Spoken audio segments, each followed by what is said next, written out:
gente, evangélicos que estão assistindo nossas lives, se porventura tiver pessoas que não são evangélicas, talvez não conheçam a questão da Bíblia, a origem, a questão dos livros, Primeiro e Novo Testamento, essas particularidades que talvez você não conheça. Mas hoje eu quero dar uma ilustração rápida, não vou me aprofundar muito, até porque por causa do tempo, né? Se demorar muito, daqui a pouco fica uma coisa muito extensa, né? Então, eu vou ser bem breve, mas vou falar com clareza para que você possa entender. Caso você não entenda, vou repetir. Mande lá no link a sua dúvida. Olha, o pastor Martinai falou isso, eu não entendi. Ele falou sobre a Bíblia, eu não consegui entender. Manda a sua dúvida e nós vamos, em um outro vídeo, esclarecer para que você possa estar embasado, conhecendo as Escrituras e o porquê ela é tão importante para nós hoje. Amém? Antes de começar, quero dizer o seguinte, que houve um período, aqui mesmo no século XX, em que a igreja, de uma forma geral, ela não, é como se ela não aceitasse que os membros da igreja tivessem acesso à Bíblia. E isso foi um tempo, e de certa forma as pessoas tinham dificuldade de compreender algumas coisas. Tanto é que hoje as pessoas já estão lendo mais a Bíblia, as pessoas já estão compreendendo mais a Bíblia, e por isso que nós precisamos, como cristãos, conhecer esse livro tão maravilhoso, tão fascinante, que tem modificado a vida ao longo dos séculos. Eu quero que você preste muita atenção, e se tiver dúvida, afirmo novamente, se tiver dúvida, mande sua dúvida que a gente esclarece com o maior prazer. Primeiro, a importância do estudo da Bíblia. Primeiro, por quê é importante estudar a Bíblia? Primeiro, nós vamos ver que é o seguinte, Salmos, capítulo 19, versículo 7 a 9, diz o seguinte: a lei do Senhor é perfeita e restaura a alma. O testemunho do Senhor é fiel e dá sabedoria aos simples. Os preceitos do Senhor são retos e alegram o coração. O mandamento do Senhor é puro, ilumina os olhos. O temor do Senhor é límpido e permanece para sempre. Os juízos do Senhor são verdadeiros e todos igualmente justos. Então, qual a importância da Bíblia? Ela é importante porque ela é a palavra de Deus escrita para mim e para você. Por isso que ela é tão importante e tão necessária, principalmente nos dias de hoje. O segundo motivo por que ela é importante é porque ela é viva, ativa, real. Ela condiz com o desejo do coração de Deus para mim e para você. Hebreus 4:12 fala que porque a palavra de Deus é viva e eficaz e muito mais cortante do que qualquer espada de 2 gumes e penetra ao ponto de dividir alma e espírito, juntas e medulas e apta para discernir os pensamentos e propósitos do coração. Então ela vai profunda. Outro aspecto da importância é que ela é eficaz, eficiente e opera na vida daqueles que creem. Como assim que creem? Porque tem gente que não crê na Bíblia. Infelizmente tem pessoas que não creem, não acreditam, mas a palavra de Deus ela é muito real. 1 Tessalonicenses, capítulo 2, versículo 13, diz o seguinte: outra razão ainda temos nós para incessantemente dar graças a Deus, é que tendo vós recebido a palavra que de nós ouvistes, que é de Deus, acolhestes não com palavra de homens, e sim como em verdade. E a palavra de Deus, a qual é feito, está operando eficazmente em vós, os que credes. Alguém disse uma certa vez, com muita propriedade, sobre o Novo e Velho Testamento, o seguinte: o Novo Testamento é encerrado no Velho, e o Velho Testamento é explicado no Novo. Ou seja, cada qual é completo em si mesmo, mas não pode ser entendido sem o outro. Quer conhecer a Bíblia? Leia, de Gênesis a Apocalipse. Se tiver dúvida, procure alguém para te orientar. É fundamental que a gente conheça a Bíblia. A Bíblia ela não é um livro catastrófico, um livro amedrontador, pelo contrário. É bem simples. Aí você fala assim, mas espera aí, mas tem coisas que na Bíblia é difícil de gente entender. Verdade. Tem umas coisinhas que são bem chatinhas, mas seja perseverante. Se não entendeu, procura alguém. Eu tenho certeza que vai ser útil para você e vai ser de grande valia para você. Como ganhamos a nossa Bíblia? A Bíblia ela foi inspirada por Deus, pelo Espírito de Deus, e o Espírito produziu a palavra. Nós vamos encontrar em 2 Timóteo, capítulo 3, 14, 16, e 2 Pedro 1, 20, fala o seguinte: sabendo primeiramente isto, que nenhuma profecia da Escritura provém de particular elucidação, porque nunca, jamais qualquer profeta foi dada por vontade humana. Entretanto, homens falaram da parte de Deus movidos pelo Espírito Santo. Ou seja, a Bíblia elas são 66 livros divididos em Novo e Velho Testamento. E esses 66 livros foram escritos ao longo de mais de um século. Foi bem mais. E foram 40 homens inspirados por Deus, conhecedores da palavra de Deus, que tiveram uma intimidade com Deus a ponto de serem escolhidos para escrever a Bíblia. Alguns podem dizer assim, mas ela foi escrita por homens, de fato, mas ela é verdadeira. Mas eu não acredito na Bíblia como o pessoal fala. É porque você nunca experimentou a palavra verdadeira. A palavra, energética, a palavra de poder, a ponto de transformar. Tem uma passagem na Bíblia que fala que se conhecereis a verdade vos libertará. Quando você conhece a verdade, a palavra de Deus, ela te liberta dos vícios, ela te liberta do pecado, da escravidão do pecado, ela te leva a um outro nível de vida com Deus e vida consigo mesmo. Porque é importante você ter paz consigo, para que você possa também viver essa paz juntamente com Deus. Bacana? Deus trouxe revelação infalível através de homens falíveis em um período de 1.600 anos. É o período que esses livros foram escritos. O Espírito Santo foi o divino autor, usando 40 homens que foram instruídos por Deus, capacitados, carimbados por Deus para escrever esses livros. É lógico que, logo depois disso, teve os concílios, né? A gente foi olhando a história da igreja, a gente vai encontrar os concílios, que foram onde muitos desses livros foram validados, reconhecidos, entendeu? E então compelidos, juntados com outros livros. E aí nós temos a Bíblia de hoje, que nós encontramos aí. Um outro fator interessante a respeito da Bíblia é que muitas pessoas não compreendem a Bíblia. Mas por que não compreendem? Qual é a dificuldade que muita gente tem de entender a Bíblia? Ela é tão simples, tão fácil.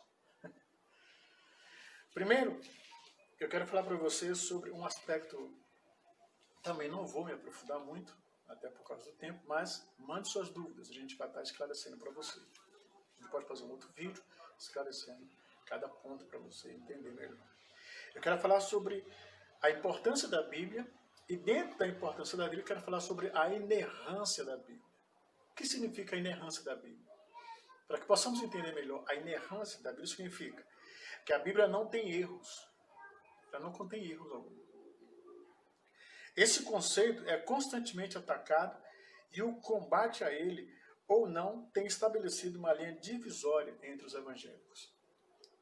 Existem muitas traduções da Bíblia.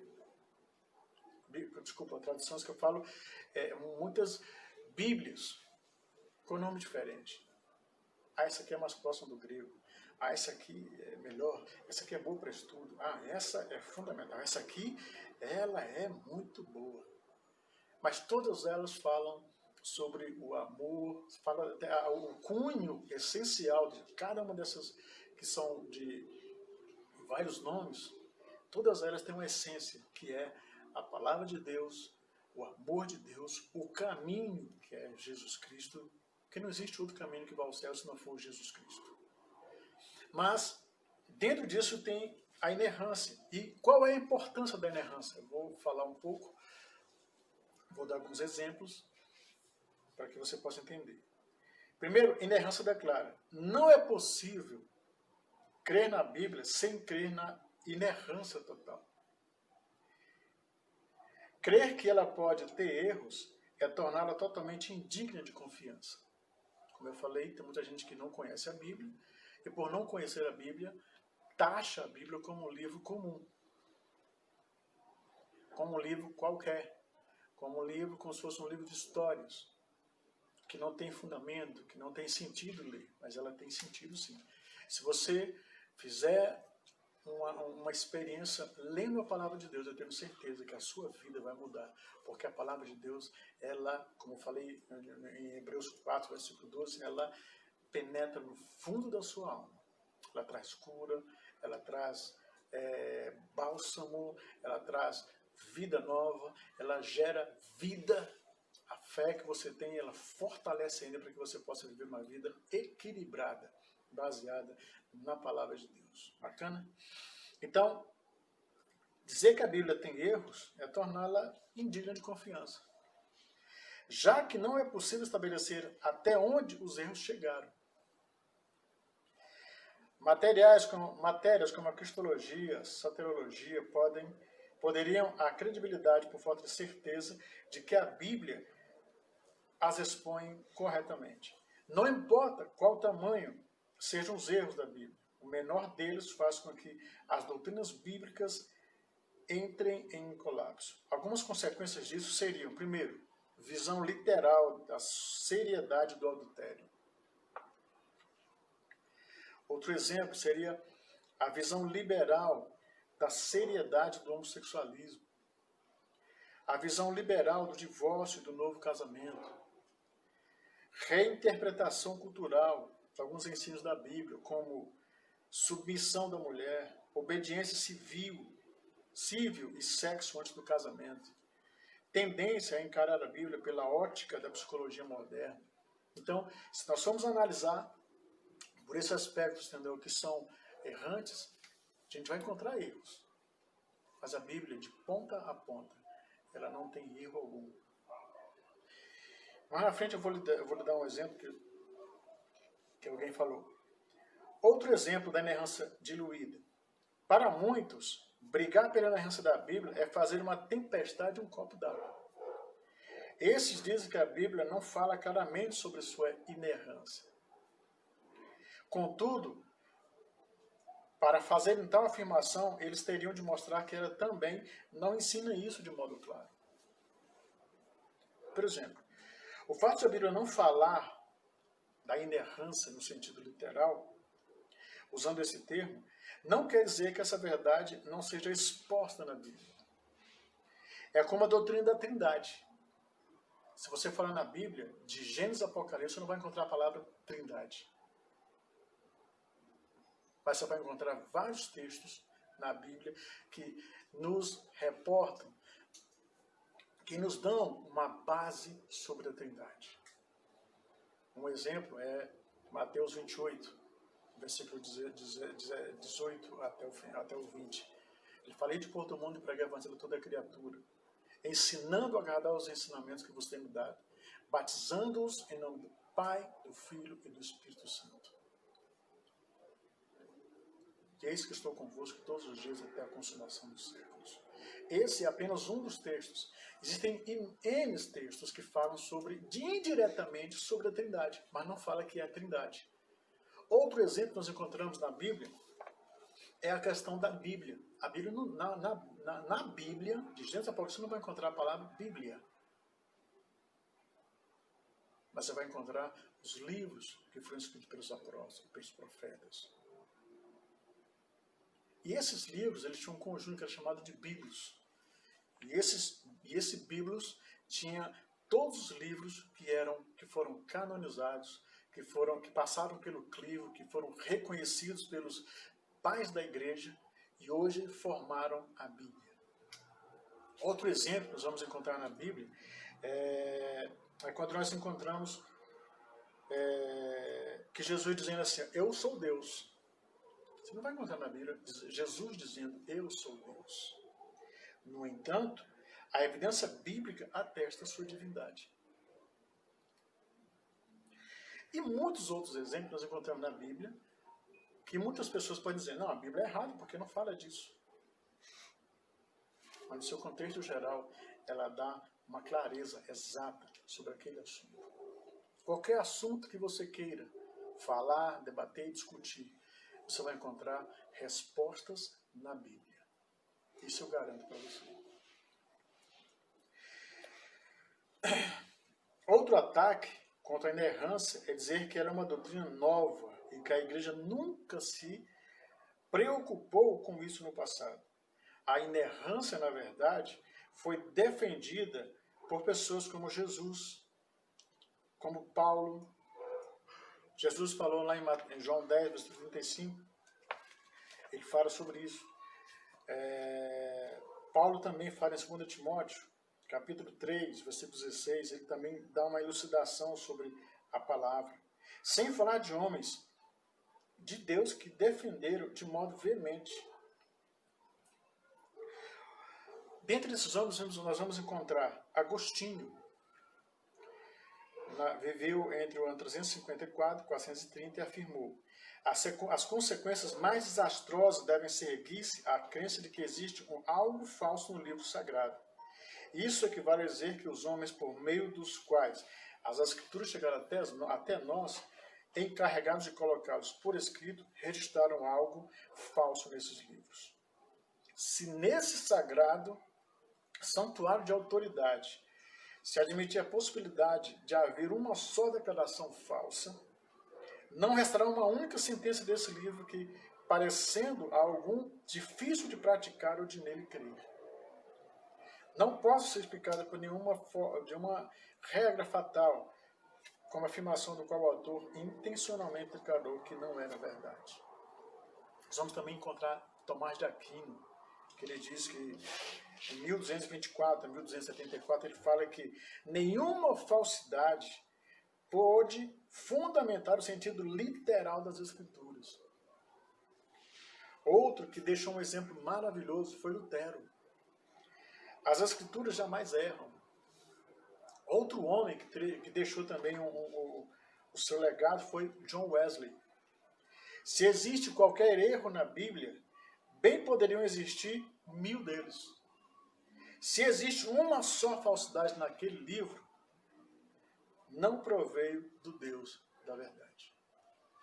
Então, meus irmãos, nós precisamos entender que a Bíblia, embora ela possa ser de difícil compreensão para alguns, ela é repleta de sabedoria, princípios de vida e cheia de amor sobre a personalidade do Deus Todo-Poderoso. Eu quero trazer um significado rapidinho sobre inerrância, para que você possa entender. Inerrância significa que tudo que a Bíblia ensina e apresentada é verdadeiro, podendo incluir aproximações, citações livres, linguagem figurada e narrativa diferente do mesmo evento, desde que não se contradigam. E aí nós vamos encontrar vários exemplos sobre a inerrância. Um outro exemplo nós vamos encontrar em 1 Coríntios 10, versículo 8, diz que 23.000 homens em um só dia morreram. Em Números 25, 9 fala que afirma que foram 24.000, sem incluir a restrição em um só dia. Na verdade, foi uma questão de linguagem. Um comentou, o outro não. Outro exemplo de linguagem figurada, como nascer e pôr do sol. Apesar de não condizer com a ciência que já descobriu, são expressões corretas da observação humana e linguagem corriqueira ainda nos dias de hoje. Outro exemplo, nós vamos encontrar o exemplo de Jesus, que curou o cego de Jericó, lá em Mateus 10, 46. Nós vamos encontrar Mateus 20, 29, dizendo o seguinte, diz que eram 2 cegos. Na verdade, eram 2 cegos. Mas Marcos e Lucas comentaram que havia apenas um deles, que era Bartimeu. Então, são situações que nós encontramos que não quer dizer que a Bíblia esteja errada, porque ela contém algum erro. Na verdade, eu estava até começando uns dias atrás com o pastor José, que existe uma transliteração. Às vezes, o que está escrito na sua Bíblia ali, se você for analisar, entendeu? Analisando o original grego, você vai perceber que existe uma diferença, uma discrepância. Às vezes na colocação das letras, às vezes na posição delas, às vezes o sentido. Então, a transliteração que foi colocada para nós, muitas vezes ela fica longe, muitas vezes, do original. Mas não quer dizer que ela seja errada. Bacana? E nós vamos encontrar várias evidências na Bíblia sobre a sua importância, sobre a sua veracidade. E por que a nossa Bíblia está dividida em 2 testamentos? Muita gente tem essa dúvida, né? Por que está dividido em Velho e Novo Testamento? Alguns chamam de Primeiro Testamento, Segundo Testamento. Alguns dizem que o Velho Testamento já caducou, não tem mais sentido, porque depois que foram cumpridas as leis, foram resumidas, e hoje foi colocado em prática, Jesus colocou em prática, então muita gente não aceita mais o Velho Testamento. Mas não, ele se completa. Tanto no Velho Testamento como no Novo Testamento se completa. É uma palavra só. Qualquer parte você vai encontrar trecho no Novo Testamento, referência no Velho Testamento. E vice-versa. Ela se completa. É tão lindo quando você começa a observar essas questões, essas situações na Bíblia, que é por isso que fica tão o barato de você, o gostoso de você ler a Bíblia, de conhecer a Bíblia, é porque essas situações insignificantes, elas são prazerosas, porque nos mostram a veracidade, elas nos mostram o cuidado de Deus com a sua palavra. Se a palavra de Deus se a Bíblia tivesse algum erro, talvez Deus tivesse errado, como João Wesley falou. Mas não, ela é completa em si. Tudo que você lê, tudo que você aprender, tudo que você estudar na Bíblia, aquilo vai servir para você, para os outros, e vai fazer o que ela foi escrita para fazer, que é a mudança de vida, mudança de caráter, mudança de direção, arrependimento no sentido geral, mudança em todos os sentidos. A Bíblia ela é repleta de exemplos básicos para isso. E aí, por que ela está dividida em 2 testamentos? Porque, primeiro, a revelação de Deus para os homens é progressiva. É o que eu falei para você. Um completa o outro. Isaías 28 diz o seguinte. Isaías capítulo 28. Espera aí que eu estou abrindo aqui. Isaías 28, 9, diz assim: a quem, pois, se ensinaria o conhecimento? E a quem se daria a entender doutrina? Ao desmamado do leite e ao arrancado dos seios? Porque é mandamento sobre mandamento, mandamento sobre mandamento, sobre regra, regra sobre regra, um pouco aqui, um pouco ali.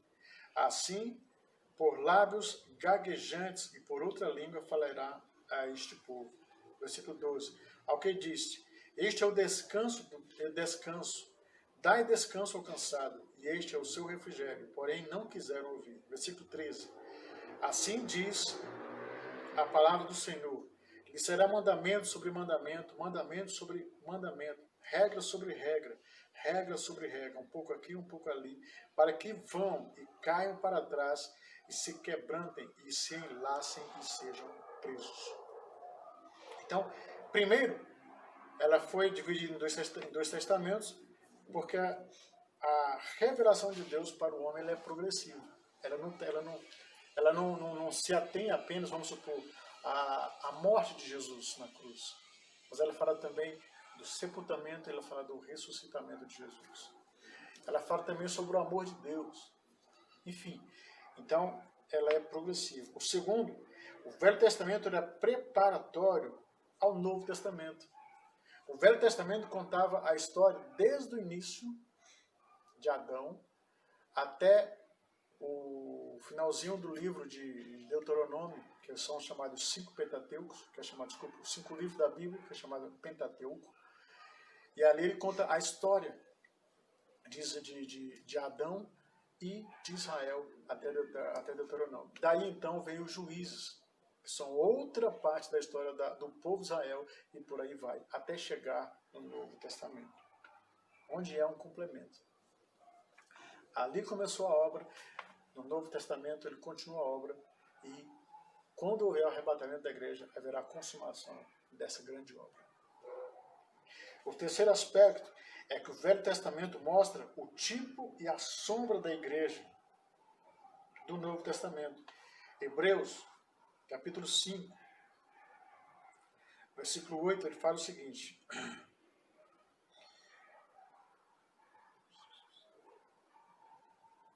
Hebreus 8, versículo 5, ele diz o seguinte: os quais servem de exemplo e sombra das coisas celestiais, como Moisés divinamente foi avisado, estando já para acabar o tabernáculo. Porque foi dito: olha, faze tudo conforme o modelo que no monte se te mostrou. Tem outras referências. Romanos 15, versículo 4. Hebreus 10, versículo 1. 1 Coríntios 10, versículo 11. Estas coisas sobreveio como exemplos e foram escritas para advertência nossa, de nós outros, sobre quem o fim dos séculos tem chegado. Outro exemplo que nós vamos encontrar é que por que é importante entender as doutrinas da Bíblia. Por que é importante? Deixa eu lhe perguntar uma coisa. Você que gosta de ler, qual é o seu livro que você mais gosta de ler? Manda lá no link lá. Eu gosto de ler tal. Com certeza você conhece a história toda. Com certeza você deve conhecer alguma coisa sobre o autor, sobre a vida do autor. Com certeza você deve conhecer outros livros do autor. E por quê? Com certeza também você deve conhecer alguns exemplos bem práticos que o autor escreveu no livro. Agora, por quê? Porque você leu. Você se dedicou. Você, reservou um tempo para você ler aquele livro. A Bíblia, ela requer o mesmo tipo de resenha. Você precisa dar tempo. Você precisa sentar, ler a Bíblia, ouvir, que a Bíblia diz lá em Romanos 10, versículo 17, que a fé vem pelo ouvir da palavra de Deus. Quanto mais eu ouço da palavra de Deus, mais eu tenho fé. Mais eu creio que a palavra de Deus é viva e eficaz. Então, quanto mais você lê a Bíblia, mais você vai estar ficando forte, fortalecido. E conhecendo as doutrinas, como alguns princípios que a gente tem falado aqui, como o princípio da igreja, o batismo, os dons do Espírito Santo, que a gente vai ver logo na frente, a importância da palavra de Deus, sobre fé, sobre oração, sobre o reino de Deus, sobre a igreja no geral. Então são doutrinas que nós precisamos compreender justamente porque nós temos domínio sobre ela. Nós precisamos compreender. É como se você estivesse na faculdade. Para você tirar boa nota, você tem que entender o conteúdo. E na palavra de Deus você precisa se dedicar, estudar a Bíblia. Tem muita gente que já leu. Eu já li a Bíblia de Gênesis a Apocalipse 10 vezes. Você nunca leu. Eu já li. Você já leu? E, sabe, tem gente que fica medindo as coisas. E não é por aí. É questão de identidade. Você tem que se identificar com a palavra de Deus.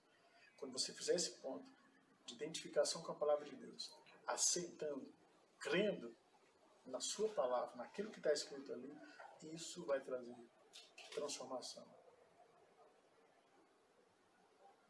Isso vai trazer transformação na sua vida. Se creres, verás o poder de Deus. Lá em Marcos. Então, é importante entender as doutrinas da Bíblia. A palavra doutrina quer dizer ensino, instrução, ou ensinar exemplos substanciais, verídicos, verdadeiros. É igual o teu professor na escola. Ele vai estar te ensinando aquilo que é verdadeiro, aquilo que foi plausivelmente aceito como verdade sobre na química, na física, na matemática, na língua portuguesa, enfim. A Bíblia, você precisa também entender ela no sentido de estudar, conhecer mais. Se você tiver dúvidas sobre isso, entre em contato com a gente. Nós temos o Seminário Teológico Sevida, onde nós ensinamos a parte teológica e de credibilidade à Bíblia, à Palavra de Deus no geral. Então, se você quiser conhecer um pouco mais, entre em contato conosco. Faz o curso com a gente, vai ser bom para você. Efésios 4, 14 e 15 fala: para que não mais sejamos como meninos, agitados de um lado para o outro, e levados ao redor por todo o vento de doutrina, ou seja, para que a gente não seja enganado. Tem muita gente que é enganada dentro da igreja. Sorrateiramente, na brincadeira, como o pessoal fala, suave. As pessoas são enganadas, sabe, deliberadamente. E por que são enganadas? Porque não têm conhecimento da palavra de Deus. Não conhecem as doutrinas. Não conhecem os princípios básicos da vida cristã. Não conhecem os princípios da vida da igreja. E precisamos conhecer.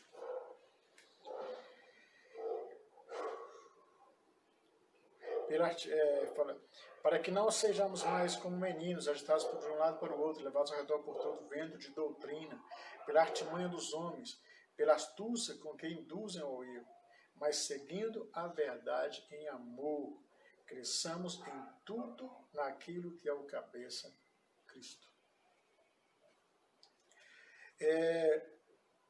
As Escrituras falam das doutrinas. Por exemplo, a doutrina de Deus, que na verdade é a teologia, que é o estudo sobre Deus.